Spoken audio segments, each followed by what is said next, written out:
How to find your Planet Fitness barcode. First things first is open up the Planet Fitness application and ensure that you are fully logged in to your membership account.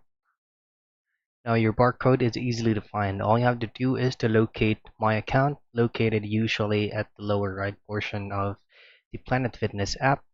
And then after that, head directly to memberships and then head on the current card or digital card that you set up to Planet Fitness.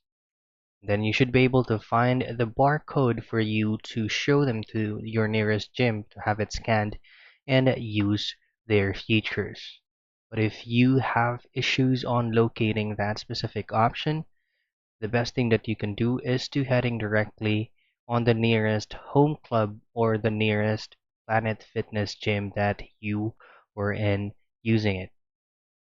So that's the best thing that you can do for you to be able to get your barcode on the Planet Fitness mobile app.